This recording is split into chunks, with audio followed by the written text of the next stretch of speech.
High বন্ধুরা।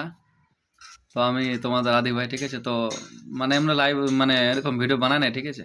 তো তোমাদের জন্য একটা কাট অফ বানাচ্ছি, ঠিক আছে? সবার কেপির জন্য। মানে ধারণা যে এরকম কাট অফ যাওয়ার আশা আছে, ঠিক আছে? তো তোমাদেরকে আমি দেখাই, হ্যাঁ, মানে বলি যে কত কত কিরকম কাট অফ যাবে। এসসি এসটি ওবিসি, এটা ধরো তোমার ফ্রি এক্সাম, ঠিক আছে? তো এটাই খুব খুব মানে মিডিয়াম কাট অফ যাবে, ঠিক আছে? এটা বলবো না যে বিরাট হাই কাট অফ যাবে কিংবা অনেক কম যাবে।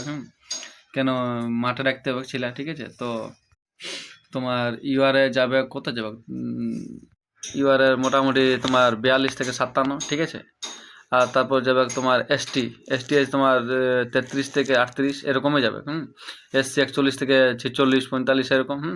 ওবিসি 43 থেকে 48, ঠিক আছে? ওবিসি এ আর ওবিসি বি সেম, ওদের মানে সেম সেমই যাবে। যা দেখছি এখন ডাব্লিউ কে সাইটে দেখলি সাইটও সেম সেম কাট অফ গেছে দু লোকের। তোমার যাদের জেনারেল 52 থেকে 57 মধ্যে আছে, তারা বিন্দাস থাকে একদম পুরো মাঠ করে।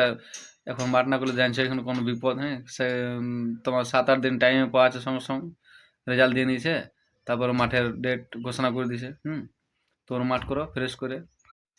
ওবিসি এ বি তোমার 43 থেকে 48 এর মধ্যে থাকবে কাট অফ, ঠিক আছে? তো যারা আছে ওবিসি তারা পুরা ফ্রেশ করে মাঠ করো, হ্যাঁ। চলো তাহলে রাখি, হ্যাঁ। মানে এই কাট অফটা তোমার ধারণার একটা মানে বুঝতে পারছি যে এরকম কাট হয়ে যাও, ঠিক আছে? তো তোমাদের বন্ধুদের শেয়ার করে দাও, আর একটা সাবস্ক্রাইব করে দাও চ্যানেলটাকে। ঠিক আছে, চলো রাখি তাহলে।